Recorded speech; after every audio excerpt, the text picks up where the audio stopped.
Aujourd'hui, j'ai essayé de composer une grille de mots croisés. Mais autant le dire tout de suite, j'abandonne. Je n'y arriverai jamais, je vous raconte. Évidemment, dedans, presque en premier, j'ai mis le mot prophète. Pour moi, ça s'imposait. Mais quelle définition lui donner? Je sais peut-être dire ce que n'est pas un prophète. C'est même un de mes dadas. Mais je ne suis pas certaine de savoir dire ce que c'est. Ce que n'est pas un prophète, pour moi, c'est clair. Les prophètes ne sont pas des devins. Ils parlent de l'avenir, souvent, c'est vrai. Mais leurs propos ne sont pas de l'ordre de la divination. Lorsqu'un père de famille dit à son cancre de fils « Si tu continues à ne rien faire, tu redoubleras ta classe », ce n'est pas de l'ordre de la divination, c'est du bon sens, tout simplement.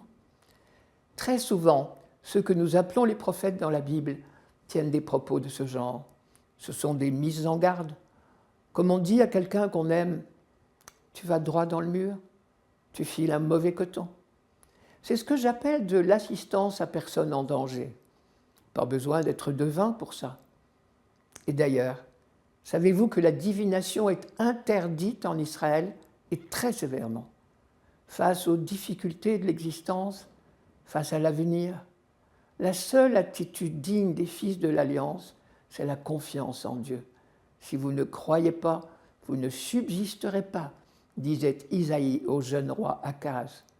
La seule parole qu'il faille écouter est celle de Dieu. Les prophètes peuvent également affirmer des choses très positives pour l'avenir, du genre « Dieu va venir vous sauver ». Ce n'est pas de la divination non plus. C'est seulement leur foi invincible qui les fait parler.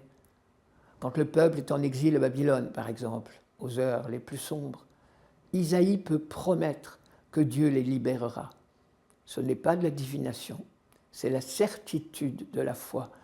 Parce que depuis la rencontre de Moïse avec Dieu au buisson ardent, on sait que Dieu est auprès du peuple d'Israël, pour le meilleur et pour le pire, comme on dit. Et donc, il ne le laissera jamais tomber.